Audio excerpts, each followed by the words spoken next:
When did the class clown go too far? Before we start with the first story, please hit subscribe and ring the notification bell to stay updated with us. Story 1. One of my classmates had 2 prosthetic legs. He had a wheelchair for between buildings, crutches for top floor, and climbed the stairs by holding onto the railing. One day when I was carrying his crutches, some guy who always tried and often failed to be funny kicked his legs from under him. Nobody laughed. My classmate ripped one of his crutches by the bottom tip from my hand and smacked it against the other guy's head, making him go face first against the wall. People laughed. That was definitely a teaching moment for him. Story 2. I remember a math class I used to have where this one guy would always say, 69 was the answer to any question the teacher asked. Fed up after the 100th time hearing this, the teacher asked the guy to come to the front of the class. Our teacher then proceeded to grill him about the meaning of 69. The kid wouldn't give straight answers and kept being vague, but the teacher persisted. He then said, "Mason, what does 69 really mean? I want a detailed and specific description of what you mean by 69. By the end of it all, the kid was bawling and our class was losing it. I cannot remember laughing as hard as I did that day. The teacher thanked him and had him sit down. After that, he never sarcastically said 69 as an answer again. Story 3. Was in speech class with a class clown. He'd matured a little over the past year and was interested in actually giving a real speech in front of the class, the assignment. He had props prepared and everything. Placed his slides on the overhead projector and began. I think he wanted to start strong, so he used a nearby yardstick. It also ripped a huge hole in the screen, and then that triggered the release mechanism, which caused it to roll up violently toward the ceiling. The fast roll-up caused it to fly off the hooks holding it, jump off the wall, then crash into the projector, breaking it. All happened in seconds while he's just left holding the stick in shock and the class dying of laughter. Story 4. We had a kid in grade 10 who was quite big for his age. Our gym teacher was a guy in his late 50 feet or early 60 feet and was definitely not a big guy. Probably 5 feet 10 inches and no more than 170 pounds. Well, this kid had been hassling this teacher all year saying that he could take him. No one took him seriously, but I guess one day when we were doing sex, Ed, my teacher, had enough. He told the kid that if he wanted to go, then now was his chance. After a few more chirps, the kid got up and walked confidently to the teacher, who proceeded to wrap his arms around this kid and belly-to-belly suplex the kid through a table. The class erupted in laughter, and as far as I know, the teacher didn't get in trouble for it. I don't know how he explained the destroyed table, though. Story 5. This one time in middle school, I was walking down the hall talking to a female friend on our way to gym class. Abruptly during our talk, she turned and went into a door. Not thinking and completely zoned out, I just followed along. I made it about 10 steps into the room when another girl yelled, "What are you doing?" Suddenly I focused on what I was doing, and I realized I walked into the girls' locker room by accident. I sprinted out of there so fast to the boys' locker room. I was literally shaking all class, and the girls in our class kept giggling. In my next class, typing, another friend asked me about it, confirming that word had spread. I spent the rest of the day terrified that I was going to be expelled. Got home and cried to my mom that I was going to get in trouble for not paying attention and that we'd have to move. Luckily, nothing ended up coming from it, but I sure was focused while walking to class from then on. Story 6. He decided that it would be too boring to just throw pencils at the teacher. Instead, when the teacher was having a substitute who wasn't paying attention, he got his twin sister, who was equally as bad, to gather up all the pads that were in her book bag. Then he wrote the worst misogynistic comments on each pad, and when the teacher finally came back, each pad was thrown at her. I remember this teacher crying right there, and we didn't see this boy and his sister for several school days. Story 7. One day a substitute teacher came. She was preparing for her uni exam and decided to try teaching here and write down the experience in her finals. She wanted to be a teacher. Well, my classmates gave her fake names when she started the roll call. They deceived her by telling her wrong page numbers and just absolutely derailed her class. Everything was revealed in the last. Our original teacher stormed inside a few minutes later and told my classmates what's up. The teacher decided to switch careers after the incident. She became convinced that being a teacher was one of the most hellish jobs out there. Story 8. Teacher here. Not a class clown, but our school had a problem with periodic bomb threat notes being left in the restroom over the course of a couple of years. The school would be evacuated, and one time a bomb squad was called in from 200 miles away. It was a big deal. There was this kid who was super lazy and maybe he wanted to fit in, but he got caught leaving a bomb threat note. He was charged with a federal felony, I believe. He didn't show up at school the next year. I don't know if he was expelled or what. He should have known the school was really intent on catching a perpetrator and that consequences would be severe. Story 9. In drafting class, the teacher took the day off. He was awful as usual and didn't do anything but sit there and tell us to shut up. Some kids kept mouthing off at him. Finally, he had enough. He walked out and went to the principal's office to get some backup. While he was gone, one kid pulled out a condom and slipped it over that arm over the door that automatically closes it. The principal walks in and the condom landed right on his head. It was unbelievable how perfectly it worked. From what I remember, he didn't even do anything about it. The entire room erupted in laughter, and he just told us to behave and left. To a bunch of teenage virgins, that was the funniest thing we'd ever seen. Story 10. Class had been messing with a fairly new teacher for a while and took the light bulb out of her projector and hid it in a ceiling panel. She immediately knew it was the students and went to get the assistant principal. While she was gone, they put the bulb back and the assistant principal thought she was just confused or mistaken because it worked just fine. He wanted to have a chat with her in the hall. While out there, they took the bulb back out and hid it again. When she came back and the projector wouldn't work again, she completely snapped, ended up quitting. Story 11. One time in 8th grade, our teacher forgot to pick up her printed copies of an assignment from the teacher's lounge area. So she left the room to get them and told us to continue our 20-minute reading time. So they, football jocks, wannabe class clowns that could get away from anything, unscrewed the bolts on our teacher's computer desk chair before she came back. Mind you, she's in her 60 feet in this time. She came back and gave us each our assignments. Then she went to her chair and she fell back. Almost everyone were laughing at her, but a few of us went to check on her and made sure she was okay. Once someone helped lift her up, she was livid and yelled at the class, to the point where she was starting to cry, and left the room to compose herself. The same people laughing at her then turned and called out the jocks after she ran out and told them that was too far. Yet, they also all agreed to keep quiet and going, "This is going to be funny," when the jocks were unbolting her seat. She may have been a strict teacher, but she was literally doing what was best for our education. Story 12. When I went to college, there was this one kid in music class who didn't get the memo that being the class clown wasn't quite as appreciated at this age. We were actually focused on our major, wanted our grade, and then get out. He just would not stop the cute comments all freaking year, even though he got about 0 response all freaking year. Every time he raised his hand, or didn't raise his hand, it was something snarky, or wannabe stand-up comedian, or making fun of the professor, or just rude.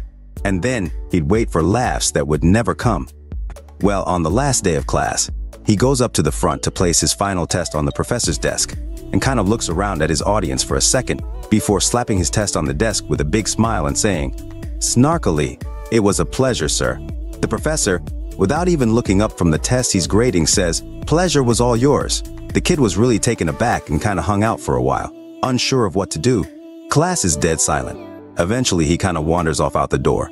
As soon as he's out, the class erupts into applause, and the professor goes, "Hey, no talking."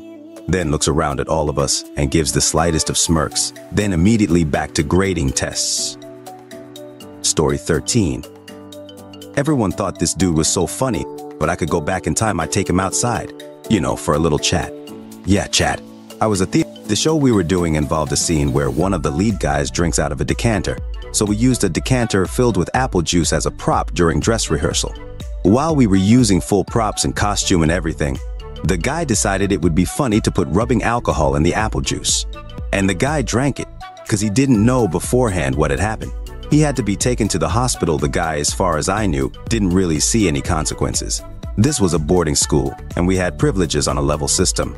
And pretty much everyone knew who couldn't make it past level 1, early bedtime, supervised study hall, restrictions during free time, etc. He had all of his privileges intact. But the worst part to me is how unaffected he was by his actions. Personally, when I f up, I am anxious and I am not quiet about it. I might even be annoying people in the way I do this, but I genuinely don't want anyone to believe I'm someone who just doesn't care. But this guy just gallivanted around like he hadn't done anything wrong. I didn't understand that. He put someone in the hospital and just didn't seem to give a rat's ass. Story 14. This one's kind of clever and different. I had a physiology BO teacher who always had a coffee cup on this desk. Most teachers did. Our class clown dropped a ton of liquid laxative into that cup when our teacher wasn't looking one, and by mid-class that man was sprinting out of the room to presumably all over the teacher's lounge. Bathroom. Like most here, Clown's mistake was immediately laughing and blabbing about it. See, we really liked this teacher a lot. He was a smartass, witty, and had a great manner of making fun of you to encourage you by leaning into the camaraderie and respect he'd built with you. It worked. Pretty much all of us told him exactly what happened. My experience was that he laughed, goes, "That's pretty classic," and that was that. No repercussions. No detention. Nothing for Clown. This happened in October. Fast forward to December. It's the week before Christmas, and we're having a holiday party in this class. Clown brought brownies his dad made, and everyone basically brought something. Tons of food. Teacher asks if he can run down to the cafeteria and grab us some plates, forks, whatever. He runs out to do that after giving some sass. The moment he leaves, teacher shuts the door and goes, "I need you all to listen to me right now. Do not touch those brownies. Don't. If you do, don't actually eat them. Don't ask." You know where this is going, but wait, there's more. Clown comes back and we all start digging on. Clown is chomping down on his dad's brownies. A few of us took some because we figured it was revenge and we're playing the part. Story 15. I am happy to have stayed away from all the insane psychopaths in this thread, lol. We just had the one guy in our math class who was determined to get a rise out of our awesome and super chill math teacher, who had the unfortunate name of Michael Hunt. There was a lot of expertly parried sass. And once, Clown's friend was taking so much shit, the teacher asked him to stand up and teach the class. Which he did, and actually pretty well. Teacher let him go on for a while, then eventually just thanked him and took over again. So since the teacher was also head of the math department, he had his own dedicated classroom, which was filled with all kinds of shit. He had some standees from the movie theater, specifically Austin Powers and Dr. Evil, and every single one of those battery-operated singing, dancing hamsters. This was early 000 seconds. Also a mini fridge and a bunch of other stuff. Class clown led the relocation of a standee to the men's restroom when the teacher stepped out once. Unfortunately for them, the teacher had actually just gone to said restroom, so they were caught immediately. Unflappable, he just took the standee back and told them to sit down. Clown also decided one day that he would see how many hamsters he could set off. They each had a button and did a couple verses of a song before the teacher stopped him. He got all of them. Teacher was mildly amused. The final straw was when Clown stole a pop out of the mini fridge and opened it. Teacher sternly ordered him into the hall, and they were out there for a good 10 minutes. Came back in, and teacher went on like nothing happened. Kid wouldn't explain but said, "I'm satisfied," and was better behaved afterwards. I spent way too long typing this out, lol. Tell DR, my life is not exciting, and I talk a lot, sorry. What, due to experience, do you know not to with? Story 1. People in the middle of a road rage incident. It is amazing how a grown adult can absolutely lose their mind when inside a vehicle. The most important thing I have learned is if it's your mistake, you accept it and say sorry. I was on my way to see my mom at the hospital. I was in a hurry and I broke a car's side rearview mirror. Dude was angry. The first thing I said was, "It's my mistake. I will pay for damages." He calmed down. I gave him my number and asked him to send the bill. I thought he wouldn't easily let me go. There's no guarantee that I would pay right. Dude sent the bill after 3 days. I paid the amount in under a minute after I got his message. Sad I was sorry again for the trouble. Dude sent a message saying, "Thank you." Story 2. Construction sites. They are one of the most dangerous places to be, so you have to be paying attention all the time you are in sight. And as a subset, table saws. All saws are dangerous, but most of them you can easily see the blade and are well aware of your danger because it's right there spinning at 1K RPM. Also with most, the saw is only spinning while your finger is squeezing the trigger. Not so with a table saw. With them, the blade is 80% hidden under the table, is on and spinning all the time as soon as you flip the switch to on, and is spinning at 5,000 plus RPM. The best advice on table saws comes from Adam Savage, I think. He said something along the lines of, "I use a table saw as if a bunch of pixies are gonna run out and roll ball bearings under my feet." Story 3. Payday loans. I did some computer work for a payday loan chain and had to go to approximately 25 of their stores. The thing I noticed was that they knew most of their customers by name. "Hi, Mr. Bad with Money. You're here to pay off last week's loan, then take out another loan again. These people were paying that company every week just to use their own money. That was about 20 to 25 years ago. I know there are laws in some places to limit the number of payday loans a person can get during some time period now. Story 4. Take care of your eyes. Wear eye pro, mind what you're doing, change contacts on time, etc. A few years ago, I got a small piece of metal in my eye. This became infected. Navy ships are nasty. The infection was misdiagnosed 3 times. After 4 days, everything seemed okay. On day 5, I woke up with my eye basically rotting from a rare bacterial infection. I was fortunate enough to keep the eye so I appear unaffected, but my vision was permanently damaged. Long exposure to sunlight causes migraines if I don't wear sunglasses. I've had to learn to do a lot of things in different ways, all around a life-changing event. Story 5. Food poisoning. If you've ever had it for real, your personal food safety standards will rise significantly. Adding polluted water to this. Wife was a slip and fall away from dying when she drank polluted water.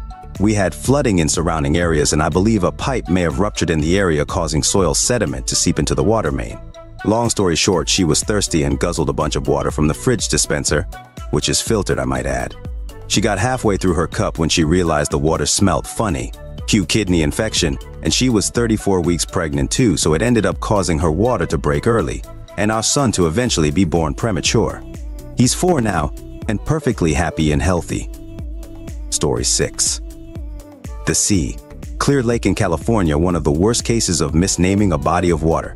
I went jet skiing and at one point hit a wake and was thrown from the jet ski and went face first into the lake. Got water down my windpipe and was coughing, and my life vest was all up around my face throat. If you've ever, and of course that old jet ski must have gone 50 yards before it finally started circling. Had to swim for it thinking I was going to drown.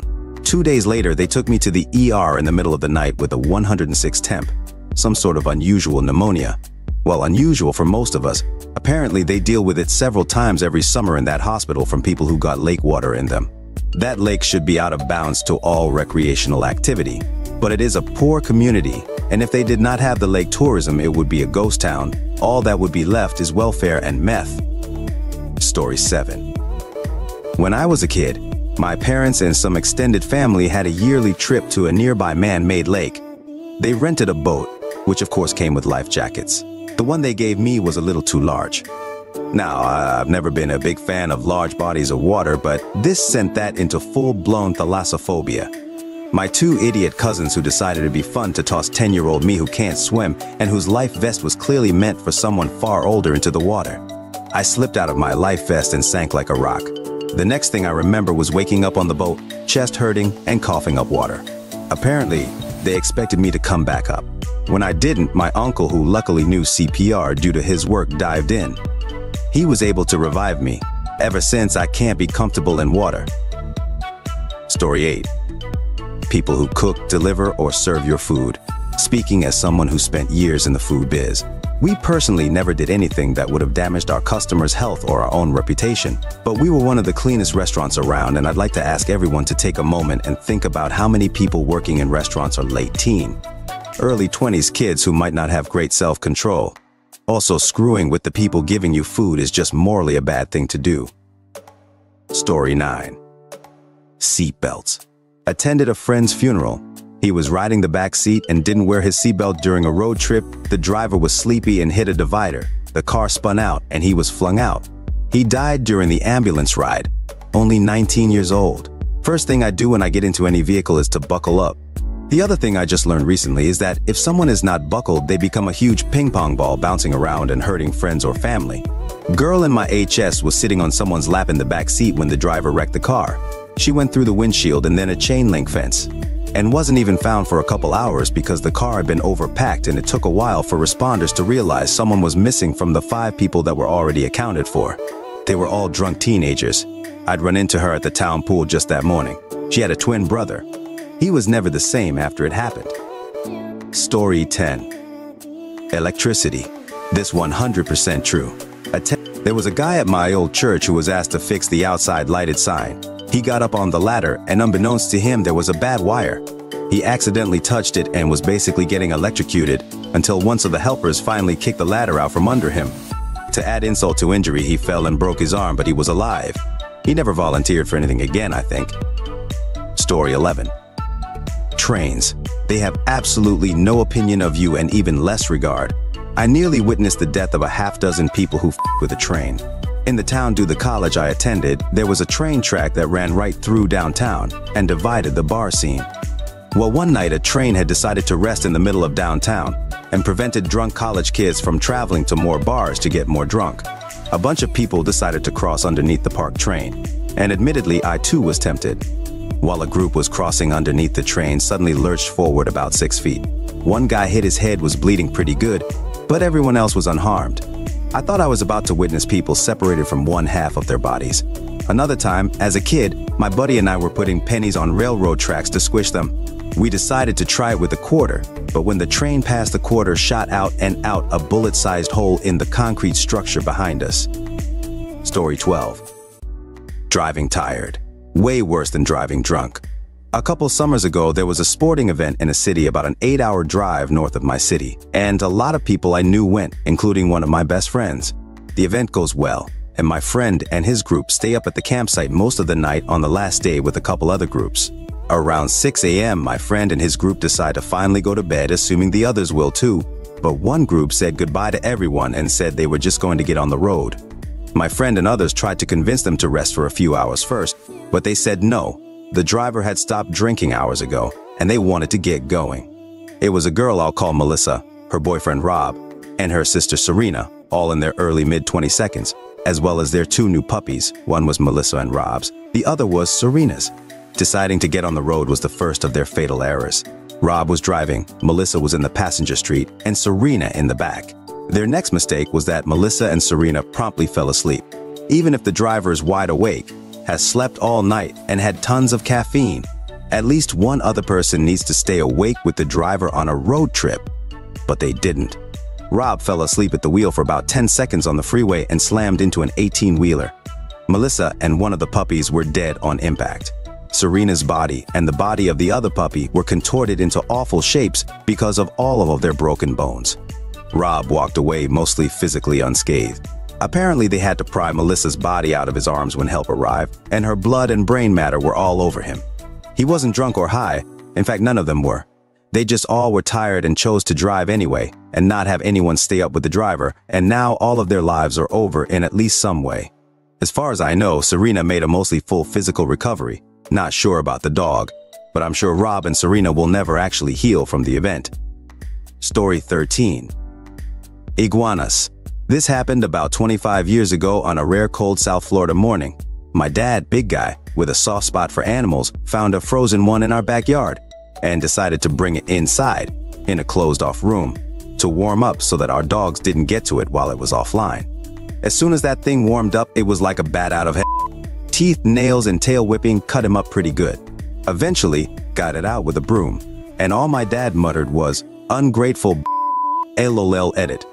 Alright, this comment is getting more traction than I anticipated. Yes, I am aware that iguanas are an invasive species in Florida. I am not aware if 25 years ago, if they were deemed as big of a threat as they are now, and or if that was as common knowledge back then. What I do know is that my dad took it as an opportunity to instill fascination and curiosity in me as a young child. He was able to safely show me its spines and talons, and explain that reptiles are cold-blooded and what that meant. Even more than the mini science lesson, he showed me compassion for living things. Especially as a young child, I think I would have walked away with a very different impression if he just killed it. Would that have been the right thing to do? Maybe. But I think the happy memory and lessons I learned that day were more important than a single iguana being let free. Story 14. Swans during mating season. Think about a goose on steroids and 3 times bigger. They've been known to chase down jet skis and knock the driver into the water for getting too close to their nests. I live on a lake with swans, ducks, and Canada geese. One day I was in my yard with my big yellow lab and I heard all this commotion at the beach next door. There was a group of boys, about 12 years old, swimming and throwing rocks at the swans. I told them to stop. Just as I was yelling, the swans started swimming, gliding like 90 miles per hour toward them. The boys couldn't get out of the water fast enough. The swans chased them, flapping their big wings, right out of the water and up the hill. It was kind of hilarious. Later they said to me, "Why didn't your dog help us?" I said, "Because he's not dumb." Story 15. Recreational use of benzodiazepines. Editing to provide context. I had a very rough 4-month patch in my early 20s where I thought abusing Xanax bars would be a better alternative than dealing with my life problems head-on. At the beginning, I was taking 4 8 milligrams a day just to sleep all day and avoid my problems' thoughts. By the final 4th month, I was taking 16 24 milligrams daily just to black out and sleep all day. I remember nothing other than waking up and eating small meals, more Xanax bars to fall back asleep every day. Lost about 35 pounds during this period and had very intense withdrawals when I stopped cold turkey. I still have rebound anxiety and body tremors 7 years later. I do not trust myself with benzodiazepines to this day and prefer to use beta blockers to help with the rebound anxiety nowadays. What happened to the most attractive person in your high school or college? Story 1. We had a girl in my high school that was literally a teen model. Everyone her age knew she was untouchable due to her looks, but she really was an intelligent, modest sweetheart.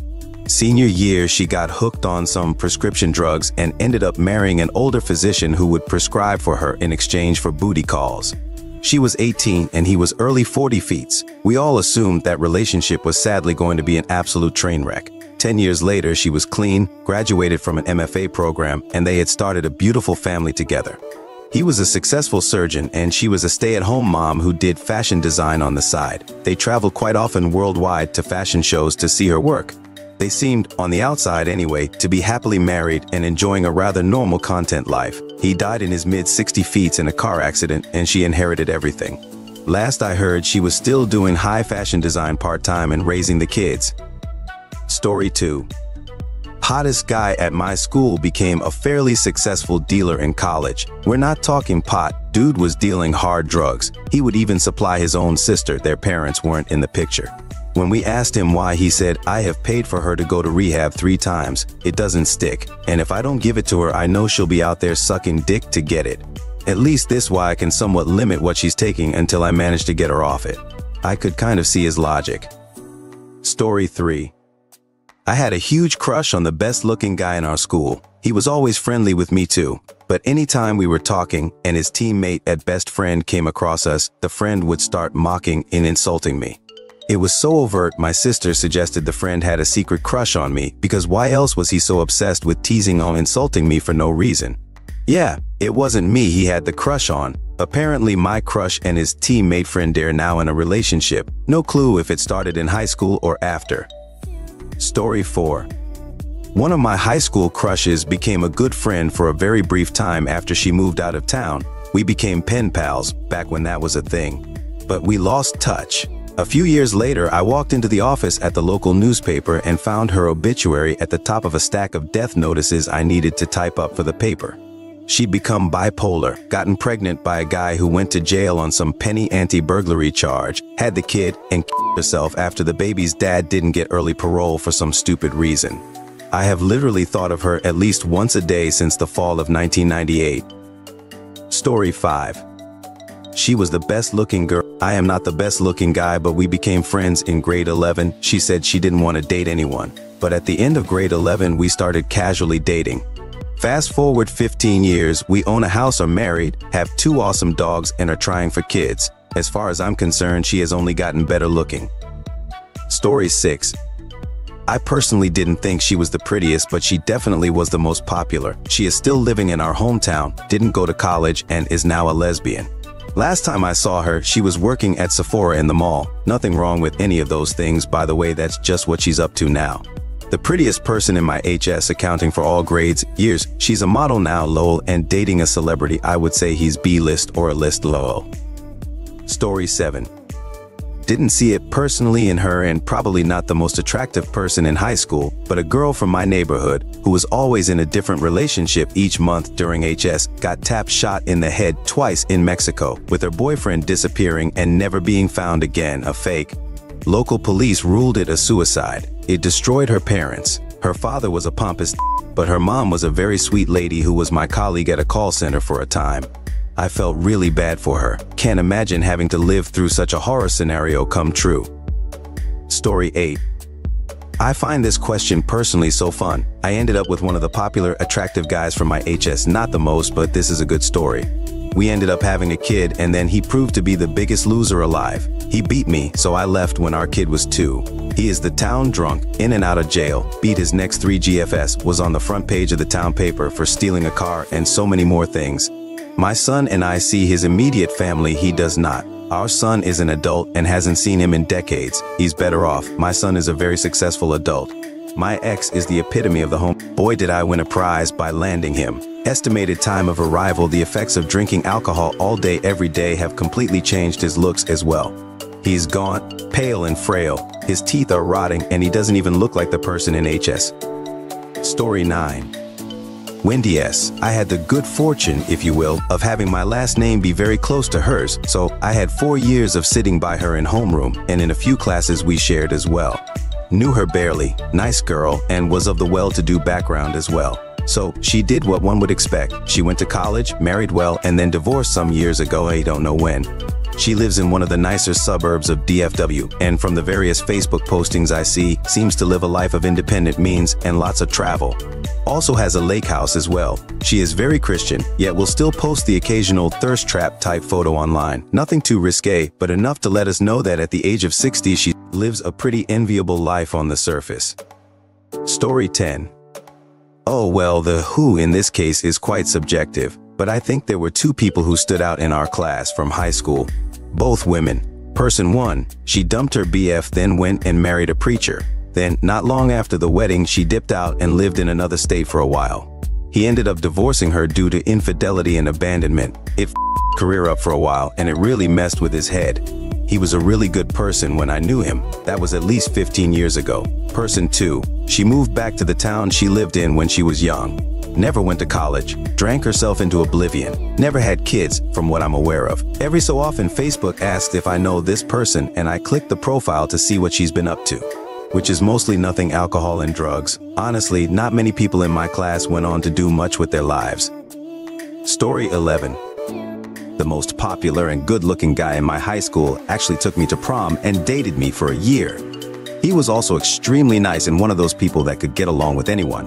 Did I lose my high school best friend over this? Yes.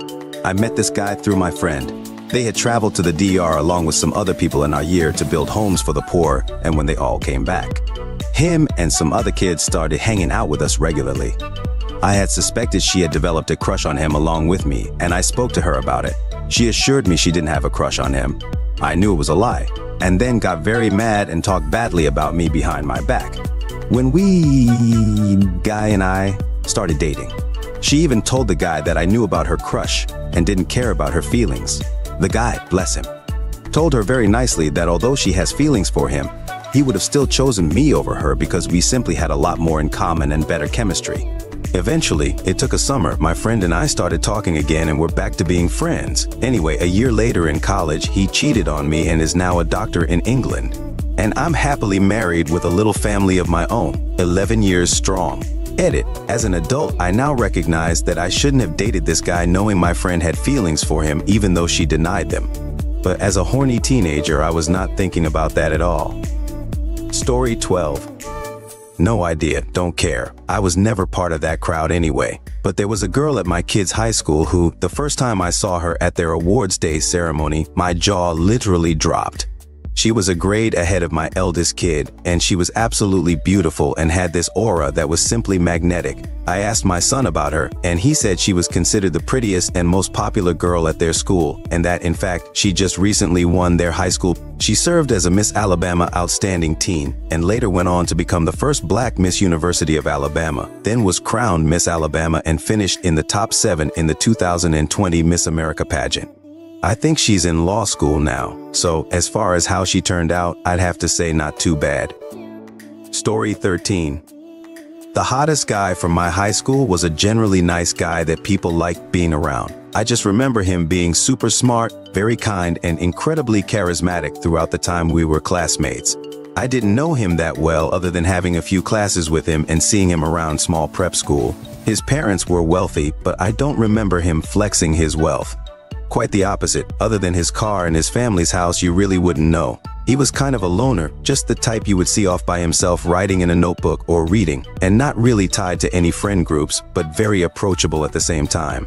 I remember him being drunk off his ass at our senior prom, and we shared a dance or two before he was off to the next, having a great time. It seemed like everyone knew his name, and he was nice to people when he met them. He was kind of the type of person John Green would love to make into a character in one of his books, in that way. No real drama as far as I remember. He went on to study at MIT but has moved back to the metro area of our city. He doesn't post much, no idea if he's dating anyone. He has shared his travels and the occasional family photo. One of my best friends from high school is family friends with his. They still hang out when she goes back to our hometown and seems like he's doing well and very normal. Story 14. There were a few.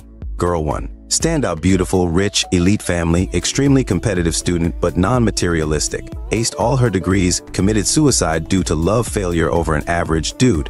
Girl, uniquely beautiful, naturally graceful, elite family, intelligent and competent, a very good student, married the scion of a billionaire family.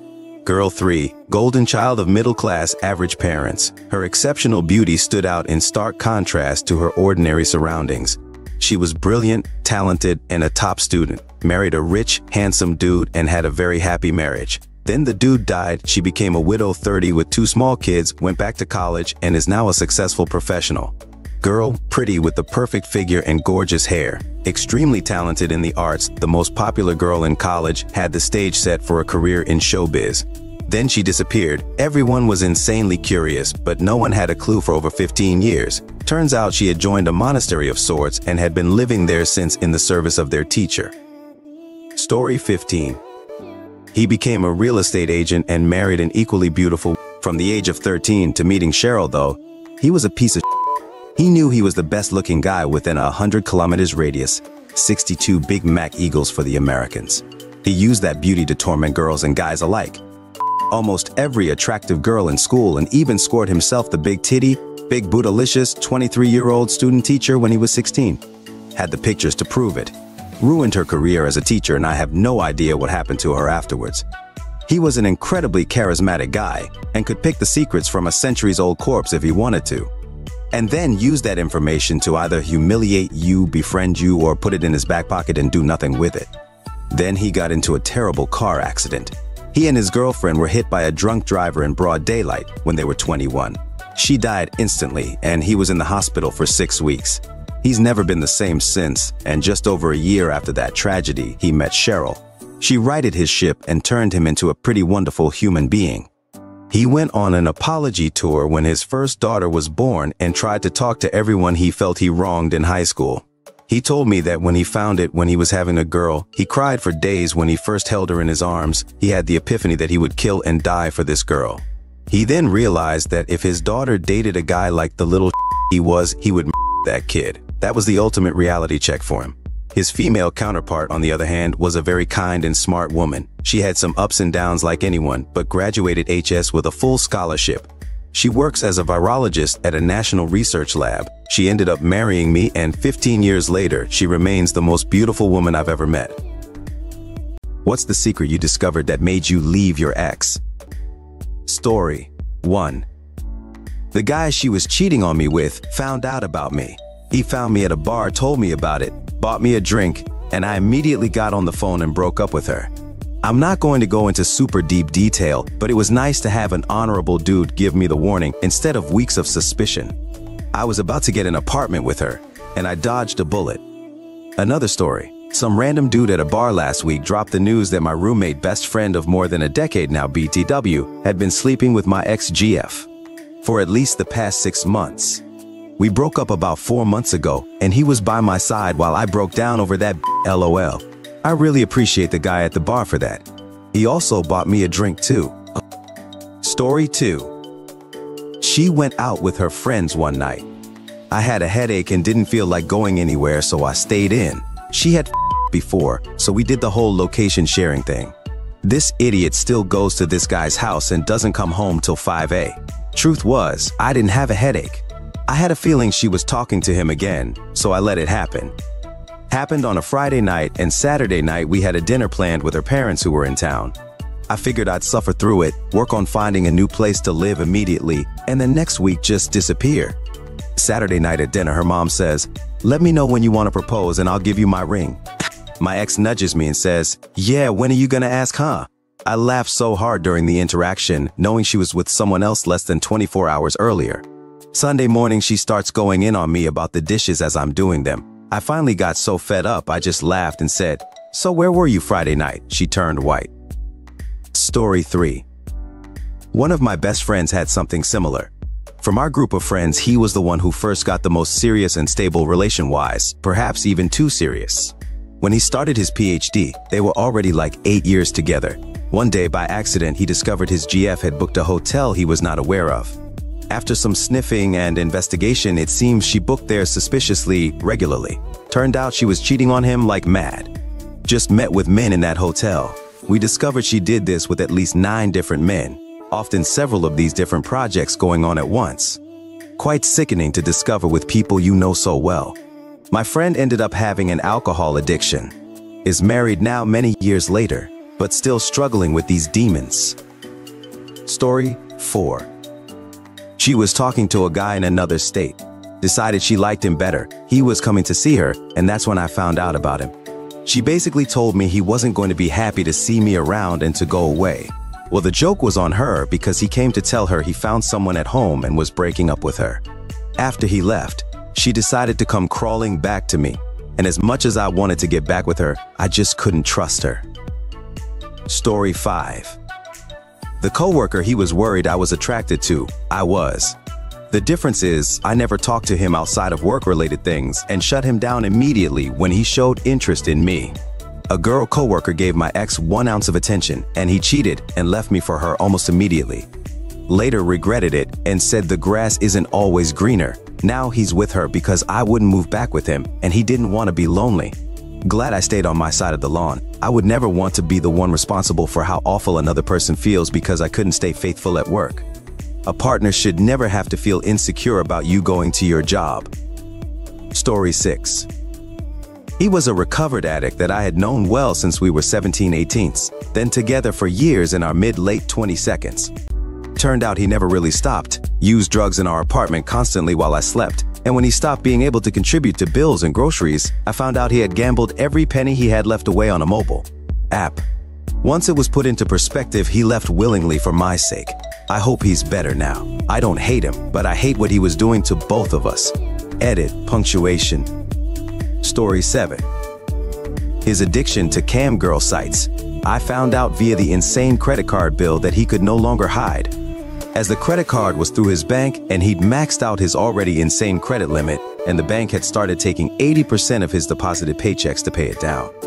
The CC bill was over $150,000 when I discovered it, and he could no longer pay his share of household bills due to the bank garnishing his check to pay down the balance. Seriously, what the f though? This free and of wasn't a thing yet split in 2015. How TF do you rack up $150,000 on camgirl sites? In secret, no less? Like, where was he even watching and interacting with those sites? In the bathroom at work or something? We were literally together every waking minute outside of work.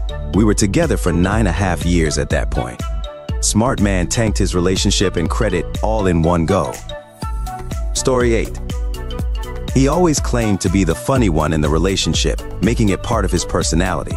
For background, he cheated on me, but that's not the secret. Honestly, I was probably going to forgive him if it weren't for this. Afterwards, I found his secret Twitter account where he followed all the girls he told me not to worry about, and all his tweets were my jokes and clever observations that he never laughed at. And now he's using my comedy to seem funny and cool to other girls. Story 9. Well, it was our 5th wedding anniversary and he left his phone downstairs. He says now that he knew, and that's why he ran down once he realized that he left it. But he had had videos of my closet, my designer bags and luxury items, videotaped by him, and offering all of my belongings up escorts whose names looked like they were methamphetamine. That night, he left and 2 $100 bills were missing and a Prada bag I've never seen again. He had a Snapchat story up and was gone for only about an hour and a half because I waited up after nursing our newborn. I was done. Seeing his hand go through my clothes, my stuff, showing a stranger. It was so violating and invasive. I was so grossed out. Story 10. The first girlfriend I had, she wanted us to run each other's credit to make sure we were financially compatible. I said sure, so she signed up for her credit report, I signed up for mine. She gave me a copy of her Experian report, a PDF copy, and it looked good, so it ticked off the box of fiscally responsible. A few weeks later, I overheard her talking to 2 different collection agencies, and I wondered why she would be, if her credit score was over 780. I confronted her about it, and she told me she doctored the credit report because she liked me, and she had horrible credit. I told her I would have stayed with her if she was making an effort to clean up her financial past, but I couldn't overlook the lying. Story 11. She didn't pay the rent. Got upset with her and asked her if she could pay it. I'd already paid my portion to her to send to the landlord. She said she did. Few days later, I get a message from the landlord asking for the rest. She still hadn't paid it all. Finally, I spoke to the landlord myself and took some money out of my savings to pay the rent. Found out after I got the number amount from the landlord and doing the math that she hadn't only not paid the rent and lied, then just paid a part of it and lied.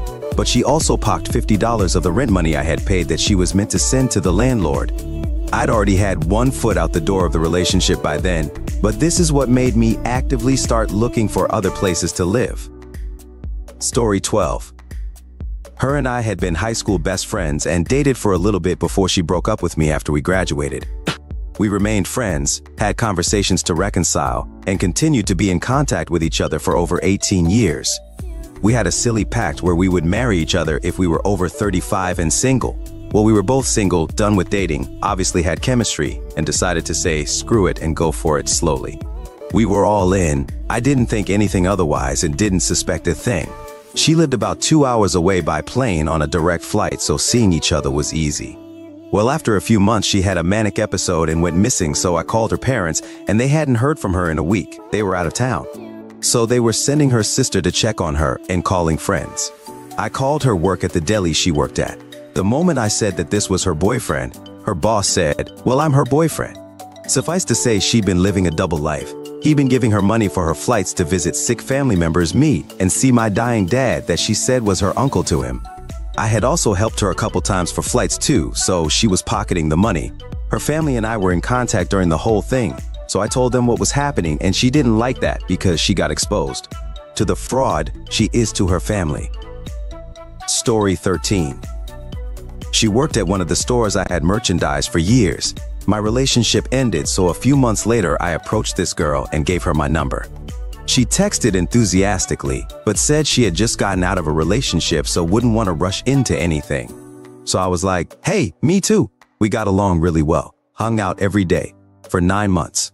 But then over the phone one night when I was on vacation, she teased me when she heard me say to my mom that I was talking to a friend. She's like, a friend, eh? I said, let's talk about that when I get home. It'd been 9 months, so I'm like, okay, it's safe to say we're together now. She got quiet and stopped texting me. I was so confused, no explanation. So I made a Facebook and looked her up. She never broke up with the boyfriend. Essentially cheated on both of us for 9 months. That was fun. I messaged the guy and told him to call me. When I told him, first thing he said was, it's not the first time she's done this. Then he said, she told me you guys hooked up once a couple months ago? I was like, no, we've hooked up nearly every day, sometimes twice a day for the past 9 months. They're still together, just had a kid. Story 14. I always suspected because he liked all her stuff on Facebook, but barely liked my stuff anymore. But maybe it's just the algorithm, right? I rationalized it. Then during a get-together with our friends, my stomach drops when I see her face walk in the door. I hold it together for about 3 hours, but I can't help see how they light up when they talk to each other. Then I went to the bathroom to throw up and get myself back together. I was overreacting, seeing things that weren't there. It was just anxiety coming from my last relationship ending with him cheating. I spent an hour there crying and he didn't even check on me. I finally go out and don't see either of them. IDK what compelled me, but I looked for them. And there they were, on top of each other. Neither of them even looked at me. They just stopped and stared at the wall like I wasn't there, said nothing. He denied it till the day I blocked him. Oh, he said she was just drunk and he was there for her. I wanted to say I needed him to be there for me, but there was no point. There was no rational thought in his words. He was just spewing out whatever he thought would be easiest to end the conversation. It didn't matter what I said because he didn't care, but even his friends admitted it. and now she's his GF and I've never been able to love since. Story 15. After 7 years of cheating, minimal effort, abuse, and suicide threats, every time we fought, I came home from working a 16-hour shift on my birthday. I was paying all the bills while his money went to weed and video games. I came home and he wouldn't talk to me and told he tried to HNG himself and wrote his note on the back of printed out pages from court of my parents, neglect and abuse, and forced me to reread it in front of him while screaming at me that it was my fault because I was gone all day and he forgot it was my birthday and didn't give me anything again, which was again somehow my fault. Left that night, moved back into my grandma's, and he had another girl moved in a week later. Oh, we were also supposed to get married a month after I left. From what I've heard, he's now gotten himself into major therapy and is doing a lot better, and I met the love of my life and have been married for 3 years to a man who worships me. What screams, I'm not feeling good mentally at all? Story 1. Speaking from personal experience, having time to do things you enjoy, but doing nothing, not out of laziness, more like lack of motivation. In my 30s, dealt with the same thing, worsened over time, couldn't read like I used to, play an RPG or anything new. All roguelikes and multiplayer games that I could easily jump out of. After getting past depression and all that, it ended up being ADHD. After the long process to unpack that, medication has helped to get me back on track. I'm still adjusting, but I'm accomplishing things that have taken me years to do prior. I look forward to the weekends because I'll have time to do what I enjoy. Then the weekend gets here, and it's like I can't motivate myself to do those things, and I end up just sleeping the weekend away instead. Story 2. Feeling overwhelmed by simple decisions, like choosing what to wear or what to eat. I get such horrible decision fatigue with my job healthcare. When I get home, my GF will always be like, "What do you want for dinner? Want to go out? Order in? Cook?" I tell her to please just pick something she knows I like and I'll go pick it up or get the door when it's delivered. After 12 straight hours of making a million decisions about people's lives and well-being, I just don't have the mental fortitude to decide between pizza or sushi or delivery or takeout. Just make food appear. Story 3. I know I'm bad off when I've lost my appetite. I love food, only happens during periods of extreme stress. When I couldn't even eat my favorite foods, I realized how bad it was. I also couldn't sleep or watch TV videos at all. Only listen to music and do the necessary tasks each day. When this happens to me, I know the depression's back. I mean, the hopelessness is constant, but I don't consider myself constantly depressed. But when I find myself wanting to remain hungry until I'm not, that's when I know my mental state in a worse state. Last time it happened, people started noticing how skinny I got in a short period of time. It's the first time it got that worse. I never want people to notice that I'm having problems mentally, so I just said I got sick.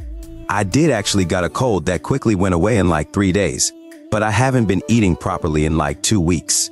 People thought I caught a bad flu with my very obvious weight loss. Nope, just miserable. Story 4. Short responses, abuse, not talking to friends, loss of interest in previously enjoyed activities. I'm in this situation right now. I don't know how to get out of it. I'm considering options though. Maybe go back to therapy. I don't feel like I can talk to my soul about it because she for some reason takes it personally when I am unhappy. So I have just pretended that everything is fine. I even told myself that in order to not have to deal with it. But I do, or rather don't, all of these points. It just dawned on me recently that it probably is serious and I better do something. Going around unhappy for the rest of my life would not be ideal, to say the least. I have been this way most of my life, sadly. I get short bursts of happy life and a lot of downtime in between where I just lose all my interest and hope and start abusing substances. Until I get another few months of happy life again. The cycle never ends. Story 5.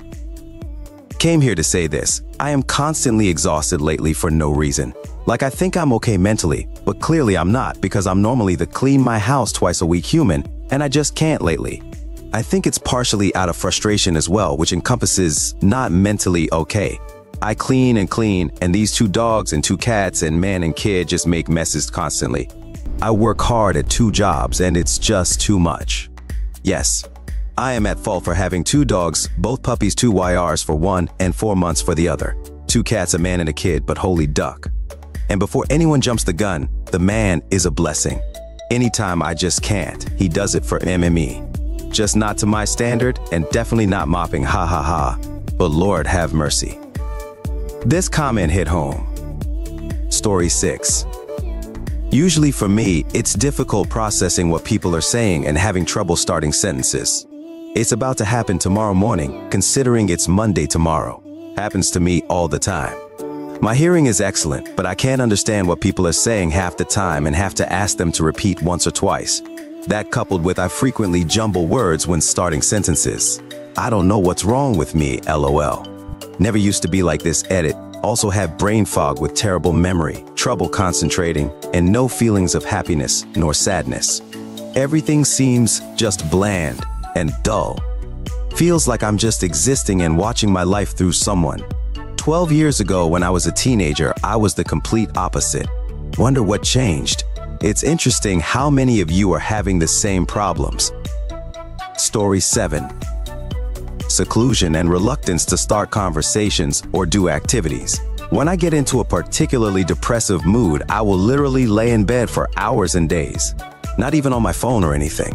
Literally just laying there staring at the wall, only ever getting up when the urge to pee becomes too much. My GF will come home and be like, I want ice cream, put on some pants, you're coming with me. I'll try to say no, but the ice cream isn't for her, it's for me and she knows that. I'm not gonna turn down ice cream twice. It may not turn me around immediately, but within an hour or two, I'm feeling a bit more alive and not just stuck in bed. Story 8. When you go to the doctor and you genuinely feel embarrassed answering the mental health questionnaire. I get asked, have you had any feelings of depression? And that's all. The one time I hesitated answering. Thought that maybe I should finally say yes because I've felt depressed for years, but have been too afraid and ashamed to admit it. The nurse just added on, we just need to know if you're going to hurt yourself. So I said no, because I had no plans to hurt myself. So I continue to say no, I'm fine every year when I'm asked. Because if I'm not planning to hurt or off myself, then I guess it's not bad enough to mention. Story 9. Always low energy. I'm going through this right now. Work is so toxic. I'm perfectly fine on weekends. Early hours Monday mornings it starts. The moment I open my eyes, I throw up, I cry and cannot stop. I shake, I get the runs. I cannot calm myself down. I went to work this morning, stayed for an hour, told my boss I simply cannot cope today, and I left without asking. I just told them. I went to my doctor, got an injection to knock me out. I'm currently in bed, saw the doc an hour ago and I'm still awake. Got put on more anxiety meds and booked off for today.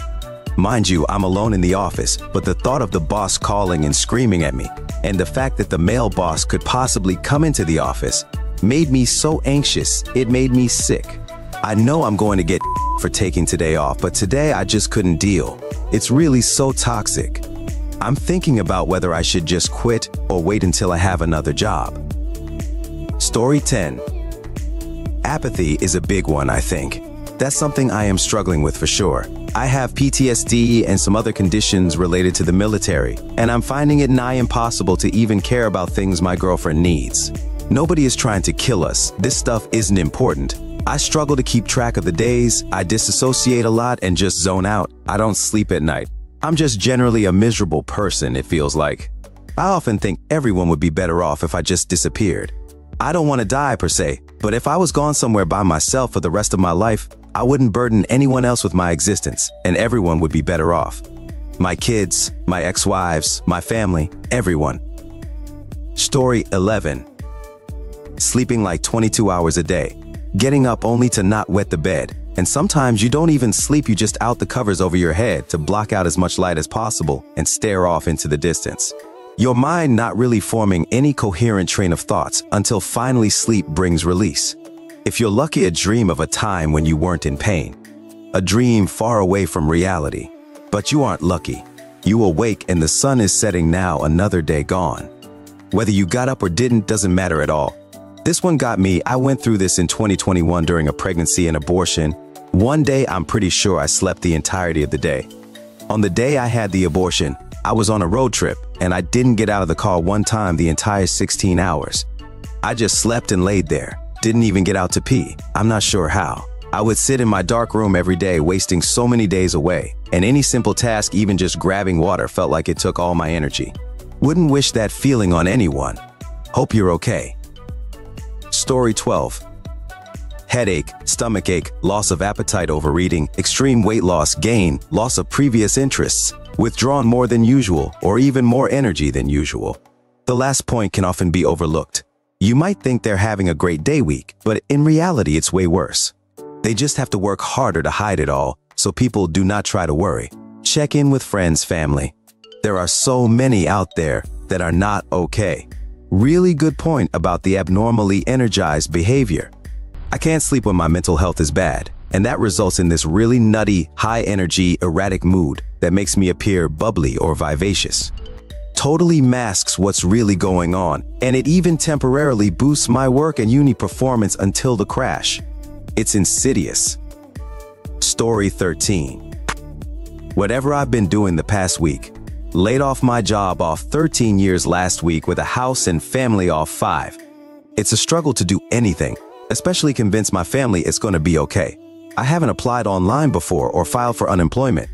It's too much new with so much relying on me. Terrifying. I'm with you there. It's hard to explain the nuances of my job, but I have 14 years and I will no longer have a job after the end of the year.